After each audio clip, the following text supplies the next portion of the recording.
ओ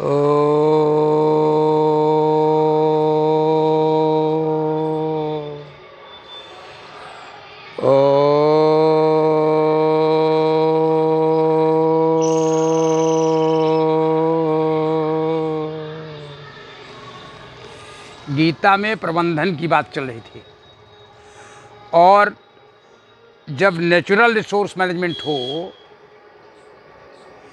तो उससे बड़ी बात कोई है ही नहीं है। पूरे विश्व में सर्वाधिक संघर्ष भी है तो नेचुरल रिसोर्सेज को लेकर के है। और नेचुरल रिसोर्सेज के बारे में भगवान कृष्ण क्या कहते हैं? ये जो ज्ञान है प्रकृति का है। ये नेचुरल रिसोर्सेज किसके हैं? मनुष्य के बनाए हुए नहीं हैं, ये प्राकृतिक हैं। तो 7वें अध्याय में भगवान ने कहा प्रकृति को ठीक से जान लो तो फिर कुछ भी जानना शेष नहीं रह जाता। और वो प्रकृति क्या है इसको देख लें। कहा ये कोई हजारों में से किसी एक को समझ में आएगी प्रकृति, ये इतना सब सरल नहीं है। और वो जो एकाध को समझ में आएगी तो ऐसे हजारों लोगों में से एक कोई ठीक से माम वेत्ति तत्वतः मुझको जान पाएगा। मुझको मतलब ईश्वर को, मुझको मतलब भगवान को। अब कहेंगे भगवान क्या है? बहुत सारे लोग आज की दुनिया में हैं जो कहेंगे हम भगवान को मानते नहीं हैं। हम कहते हैं आप ना मानिए, आप मानने से क्या होता है? बहुत सारे लोग तो है माता पिता को नहीं मानते, बहुत सारे लोग अपने को ही नहीं मानते। तो जो कहते हैं पढ़े लिखे हैं और कहते हैं भगवान को नहीं मानते, उनसे पूछे कि आपने अपनी नाक बनाया है क्या? अपनी जीभ आपने बनाई है कि आपने माता पिता ने बनाया है? आपके दांत कहेंगे प्रकृति ने बनाया है। तो बहुत सही है, प्रकृति ने जो बनाया है तो उसी वो प्रकृति किसकी बनाई हुई? प्रकृति को नियंत्रित कौन करता है? तो जो अंतिम है, अल्टीमेट है, वो उसको भारत में ऋषियों मुनियों ने लाखों साल पहले सृष्टि की 7वें जब से मानवीय सृष्टि हुई तो उनको समझ में जब आया कि ये कोई शक्ति है, कोई सत्ता है जिसको हम बोल नहीं सकते, देख नहीं सकते, सुन नहीं सकते, लेकिन वो चला रही है, वो है। और उसको उन्हें ब्रह्म नाम दिया, परमात्मा नाम दिया, ईश्वर नाम दिया, भगवान नाम दिया है। ये नाम दिया है, शब्द हैं ये। क्योंकि कुछ भी आप बनाएंगे तो उसका नाम तो देंगे। आपने एटम नाम दिया है, लिनियस ने होमो सैपियन सैपियन मनुष्य का नाम दिया है। हमने कोई नियम बनाया है तो ये दुनिया में सबसे पहला नियम हुआ कि एक भगवान का नाम दे दिया जिसको हम पूरी तरह समझ नहीं सकते, लेकिन जो अनिवार्यतः चलाता है। और वह पहली लाइन में उन्हें कहा ये प्रकृति के विविध तत्व हैं। और वो प्रकृति के तत्व हैं भूमि, जल, आग, वायु, आकाश, मन, बुद्धि, अहंकार। और ये इसको कहा अपरा प्रकृति है। ये 8 आज के पर्यावरण में पूरे विश्व में केवल 4 तत्व पर्यावरण में पढ़ाए जाते हैं। भूमि, आप, अनल, खम, मनो जो बताया इसमें, उसका नया नाम कर दिया इन्हें एयर, वाटर, सॉइल, बायोटा। मैं आपसे निवेदन करूं, ये भूमि, रापो, नलो, वायु, खम, मनो, बुद्धि, चाह एयर, वाटर, सॉइल, बायोटा से कई गुना ऊपर हैं। और इनके गुणों का वर्णन भी बहुत विस्तार में, बहुत सुंदर तरीके से, कई बार सूक्ष्म रूप में, कई बार विस्तृत रूप में दिया गया है। कहा ये जो अष्टधा प्रकृति है, इस अष्टधा प्रकृति को हमने कहा है अपरा प्रकृति। उससे एक आगे इनको, इन 8 प्रकृतियों को, जो अष्टधा प्रकृति के 8 भिन्न हैं, भिन्ना प्रकृति अष्टधा, ये अष्टधा प्रकृति है, इनको नियंत्रित करने वाली, सारी सृष्टि को इनको संचालित करने की जो शक्ति है, जो इलेक्ट्रॉनिक कॉन्फ़िगरेशन को बदलने की ताकत रखता है, जो सब कुछ कर सकता है, जो इलेक्ट्रॉन को घुमाने की और न्यूक्लियस को स्थिर रहने की जो ताकत है, जो एनर्जी है, और जो कहता है केवल पहले एक ही था, अहमेवा समेवाग्रे, केवल सबसे आदि में जब कुछ नहीं था तो मैं था, नान्यद सत असत परम, सत्य भी नहीं था, झूठ भी नहीं था, सत्य भी नहीं था, असत्य भी नहीं था, और कहा जब सब कुछ समाप्त हो जाएगा तो भी मैं अकेले बचूंगा। यह महान दर्शन भर नहीं है, ये महान विज्ञान भी है, और इसी तरीके से इसका महान प्रबंधन भी है। इससे मनुष्य को सुख मिलता है, इससे शांति मिलती है, इससे समझा जा सकता है। आधुनिक विज्ञान जिसका मैं विद्यार्थी रहा हूँ, मैंने 40-45 साल पढ़ा लिखा, रिसर्च किया, पढ़ाया, और अलग अलग तमाम सारे विश्वविद्यालयों में बनाया, पढ़ाया, देखा, सीखा। मैं आपको सच बताऊं, प्राण नहीं समझ में आया था कैसे प्राण क्या है। जब संस्कृत के अक्षरों के अर्थ पढ़ना शुरू किया और मित्रों से डिस्कस करना शुरू किया, तो उनके अक्षरों के अर्थ के आधार पर वो प्राण समझ में आने लगा कि ये 5 प्राण क्या हैं। अभी भी मैं चाहता हूँ कि दुनिया के लोग प्राण, अपान, व्यान, समान, उदान समझें। तो हम तो नोबेल लॉरेट्स को रिक्वेस्ट करते हैं कि डिस्कस कर लीजिए, प्रार्थना कराऊं, हमें बता दीजिए ये क्या है। ये टेक्निकल टर्म्स हैं, प्राण, अपान, समान, उदान, व्यान, ये टेक्निकल टर्म्स हैं, इनका कोई अंग्रेजी दूसरी भाषा में अनुवाद नहीं हो जाता। प्रायः बड़े बड़े वैज्ञानिक भी नहीं, जो संस्कृत के टेक्निकल टर्म हो उनको नए रूप, नया नाम दे देते हैं। योग में जो बायोलॉजी है, योग में जो मेडिकल साइंस है, बहुत कम रिसर्च है, स्टिल इट इज इन्फेंसी, सब very poor quality research in the entire world. मैं ग्लोबल बात कर रहा हूँ, मैं केवल भारत की बात नहीं कर रहा हूँ। भारत में भी इस पर रिसर्च जैसी होनी चाहिए, हजारों वर्षों से नहीं हुई। उसकी एक बड़ी लंबी कहानी है, वो कहानी के भी बाद में। लेकिन जो तथाकथित विकसित देश रहे, उनमें क्यों नहीं हुई? कैलिफोर्निया में नहीं हुई, बर्कले में नहीं हुई, स्टेन में नहीं हुई, जो बड़े बड़े यूनिवर्सिटीज हैं, क्यों नहीं हुई? स्टैनफोर्ड यूनिवर्सिटी में क्यों नहीं हुई? हार्वर्ड मेडिकल स्कूल में क्यों नहीं हुई? प्राणायाम की बायोलॉजी, 9 तरह के प्राणायाम, और उनका लंग्स पर, उनका ब्रेन पर, उनका हार्ट पर, उनका हमारी बॉडी पर, हमारे मन पर, बुद्धि पर क्या असर पड़ता है? क्या धरती में कोई आदमी है जो ये कह सके कि पतंजलि योग सूत्र गलत हैं? सारी दुनिया में, यूनाइटेड नेशन की हिस्ट्री में, इससे अधिक वोट से जो लाभ योग से मिलता है, उससे अधिक कहीं किसी का नहीं मिला। स्वीकार किया। फिर अच्छी रिसर्च क्यों नहीं? कई साल हो गए प्राणायाम बायोलॉजी कोई चर्चा नहीं करता, पाठ्यक्रमों में नहीं है प्राणायाम बायोलॉजी। प्राण क्या है पहले ये तो समझ लेते, फिर प्राण का आयाम क्या है, फिर प्राण का आयाम कितने तरह का होता है, फिर प्राण के आयाम के प्रभाव क्या होते हैं। इसको उपनिषद में ये लिखा है, लघुत्तमारोग्य अलोलुपत्तम वर्ण प्रसादम स्वर सैष्ठवम चा गंध शुभा मूत्र पुलिसमल्पम योगा प्रवृत्ति प्रथमा वदंती। प्राय लोग कह देते हैं हम संस्कृत नहीं समझते। तो आप संस्कृत नहीं समझते तो आउटराइटली रिजेक्ट थोड़े कर सकते हैं कि उसको आप ज्ञान मानेंगे नहीं। आप अंग्रेजी समझते हो तो अंग्रेजी में अनुवाद कर लीजिए, हिंदी समझते तो हिंदी में अनुवाद कर लीजिए, अरबी समझते तो अरबी में कर लीजिए। लेकिन कई बार आपके अनुवाद काफ़ी त्रुटिपूर्ण होते हैं। उसका सही अर्थ संस्कृत से संस्कृत में निकलता है, क्योंकि संस्कृत ऐसी दुनिया की एकमात्र भाषा है जो सर्वाधिक पूर्ण है, जो सर्वाधिक वैज्ञानिक है। 100% वैज्ञानिक है।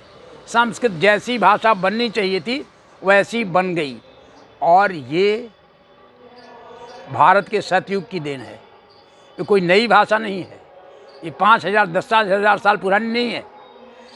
संस्कृत सतयुग की भाषा है, और सतयुग और त्रेता और द्वापर और कलयुग पढ़ने के लिए हमको भारतीय संस्कृत को पढ़ना पड़ेगा, मानना पड़ेगा। तमाम सारी जगहों पे कहा गया। अच्छा, नासा ने कहा धरती कैसी दिखती है, तो उन्हें कहा कि जैसे वाल्मीकि रामायण में डिस्क्राइब है, वो हमारा कैसे दिखता है ये समुद्र का सेतु बांध रामेश्वर, कहा जैसे वाल्मीकि रामायण में है। लोग अब उस कल्पना को फिर से जिएं और अपने मन को नियंत्रित कर लें, अपनी बुद्धि को नियंत्रित कर लें, अपनी आत्मा को देख लें, परमात्मा मिल जाएगा। जिनने उपनिषद पढ़ लिया उनको दुनिया की कोई बात उतनी अच्छी नहीं लगेगी जितनी उपनिषद की। मैंने बायोलॉजी में, लाइफ साइंस में बहुत बड़े बड़े दिग्गज से बात की, प्रोफेसर से बात की, डीन से, director, vice chancellor, Nobel laureate से बात की। आप सोचिए, क्या आपके शरीर के भीतर जितने बायोकेमिकल रिएक्शन हो रहे हैं सब जानते हैं? मेडिकल साइंस जानता है क्या? सारे दुनिया के वैज्ञानिक बता देंगे कि ये केमिकल रिएक्शन हो रहा है क्या? तो फिर अलग अलग व्यक्ति में अलग अलग क्यों रिएक्शन होता है? एक ही दवाई का प्रभाव दूसरे में अलग, दूसरे में अलग, ऐसा अलग अलग क्यों होता है? ऐसे प्लांट्स के बारे में है, ऐसे एनिमल्स के बारे में है, और तब अंत में मॉडर्न मेडिकल साइंस की बात कर रहा हूँ मैं। मेडिकल साइंस कह देगा नहीं, इसकी कोई दवाई नहीं है, वो हाथ उठा देते हैं। हमारे यहाँ ऐसा नहीं कहा कि कोई दवाई नहीं है, हमारे यहाँ कहा भगवान की कृपा होगी तो ऐसा करेंगे और ये ठीक हो जाएगा। और योग के बारे में कहा गया, योग से दुनिया के सारे रोग ठीक होते हैं, किया जाना चाहिए ठीक से।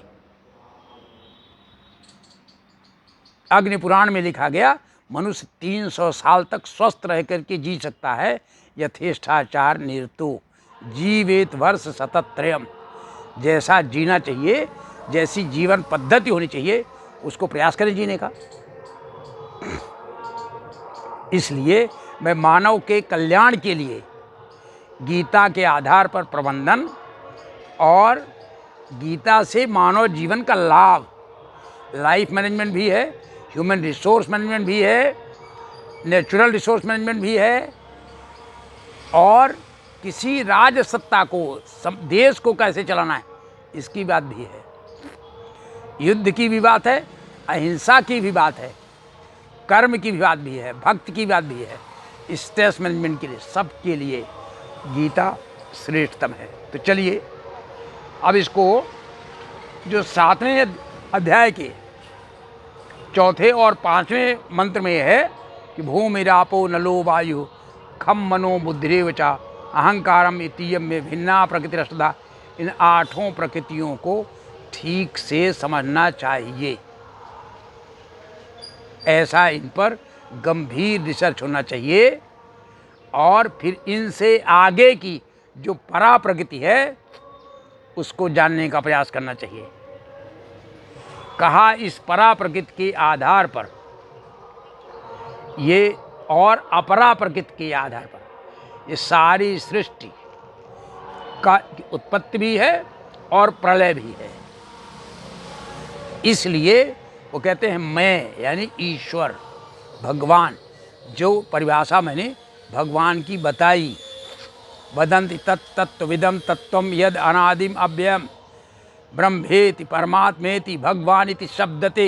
ये शब्द नाम दिया गया है उस तत्व के लिए जो अनादि है, अव्यय है, जो सबसे पहले था, जो सबसे अंत में रहेगा। जब प्रकृति रहेगी तो भी रहेगा वो, और नहीं रहेगी तब भी रहेगा वो। और उसने कहा कि इसके अलावा कोई दूसरा कारण नहीं है। मत्तः परतरम नान्यत किंचिदस्ति धनंजय, मयि सर्वम इदम प्रोतम सूत्रे मणिगणा इव।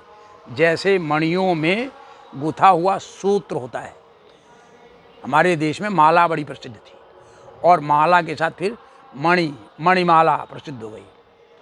और जब आप देखेंगे तो पता चला वो डीएनए में भी मणि जैसे ही गुथा रहता है, वो एडेनिन, साइटोसिन, थाइमिन, गुआनिन। और उसमें जो प्रोटीन का कंपोजिशन है कमाल का लगा रहता है। वो सूत्रे मणिगणाई तो दिखता है आज।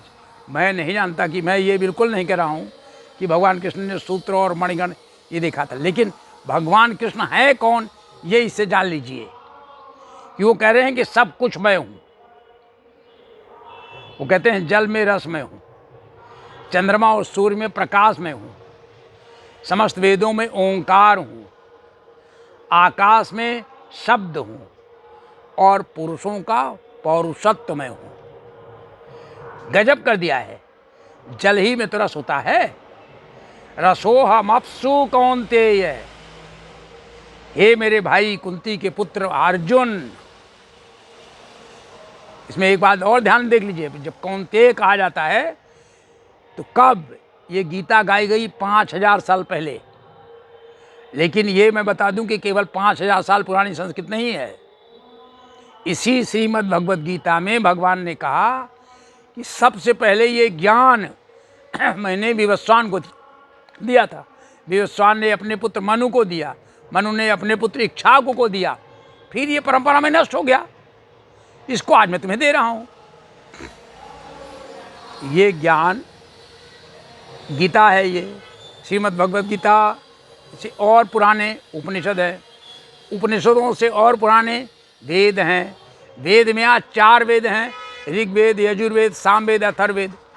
लेकिन ये त्रेता में किए गए वेदत्रयी, और अथर्ववेद तो उसके बाद किया गया, पहले केवल एक वेद था। और वेद माता गायत्री पहला मंत्र, और पहला अक्षर क्या है? पहला अक्षर है ओंकार। ओम कहाँ से निकलता है? सूर्य की ध्वनि, आकाश में ऐसे ही शब्द निकलता है, ओंकार गुंजायमान रहता है। सृष्टि में वो ओंकार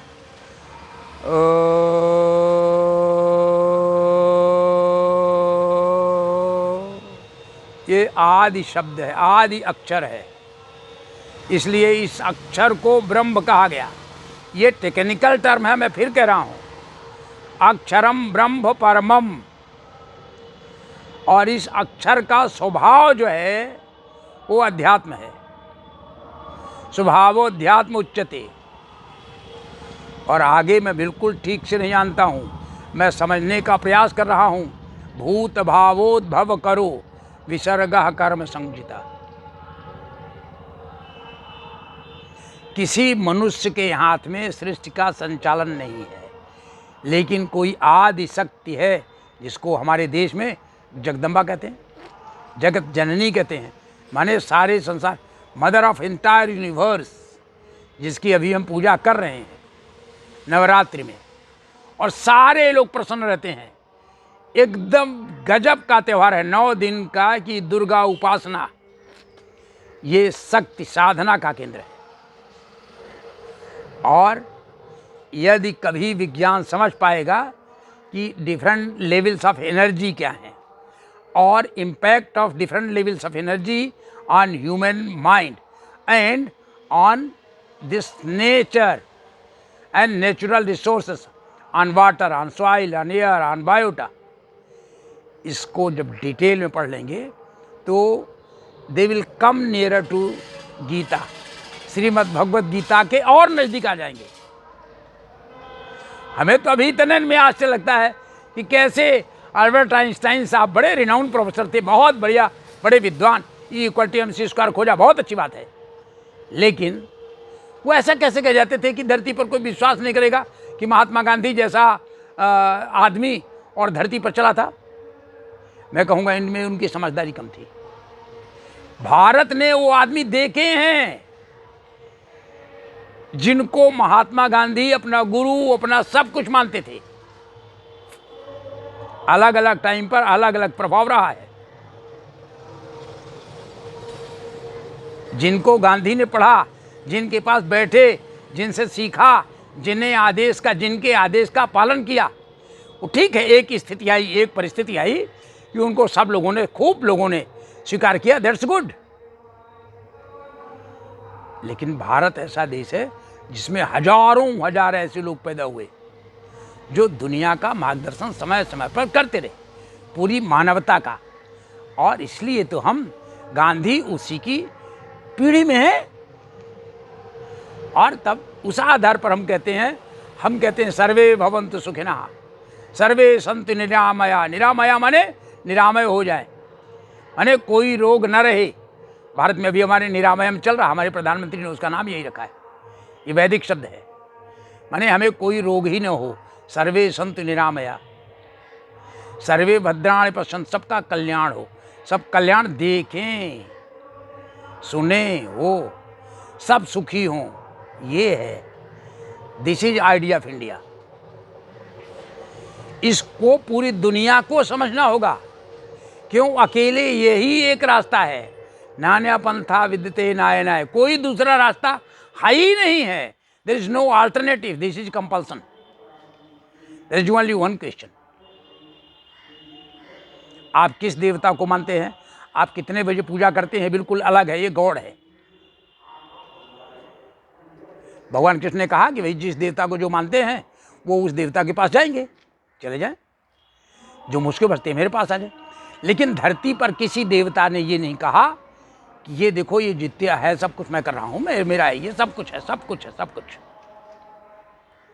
नदी है, पानी है, जल है, वायु है, हवा है, पृथ्वी है, सब कुछ है।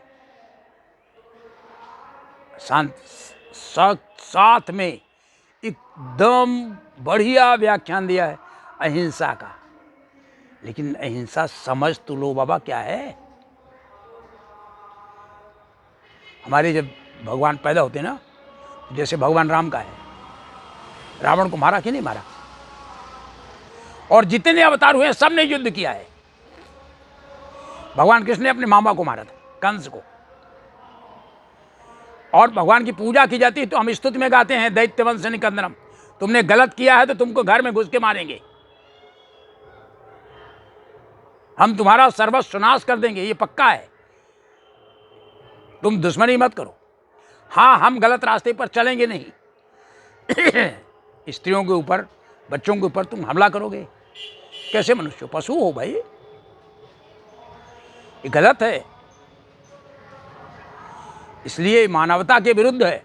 और मानवता की रक्षा यदि संस्थाएं नहीं कर पाई तो संस्थाएं नष्ट हो जाएंगी, और नष्ट हो जाना चाहिए, नई संस्थाएं बन जाएंगी, चाहे वो यूनाइटेड नेशन हो या और कोई नेशन हो।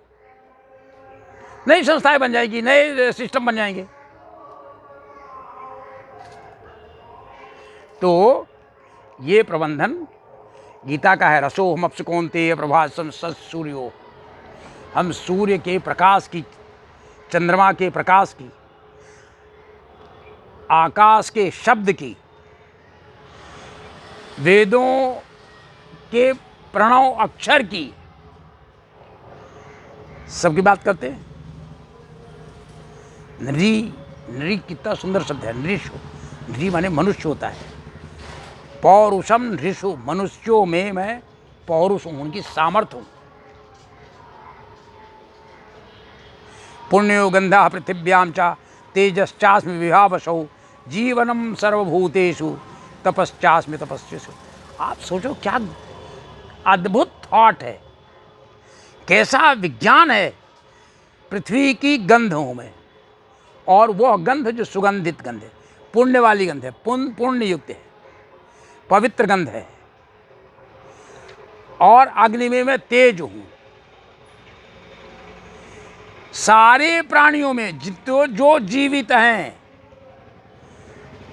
उनका जीवन मैं हूं, मैं प्राण, जीवनम सर्वभूतेषु। और तपश्चास्मि तपस्विषु, और जो तपस्या करते हैं, जो परम ज्ञान प्राप्त करने के लिए कठोर परिश्रम करते हैं, उनकी सारी तपस्या हूँ मैं।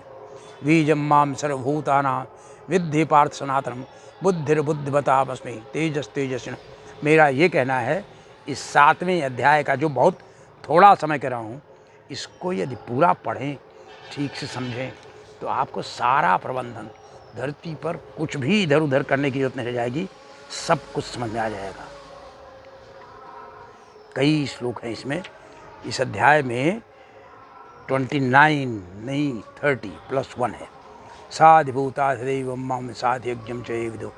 कहते हैं जो इसको जान लेता है ना, वो मुझको प्राप्त करता है।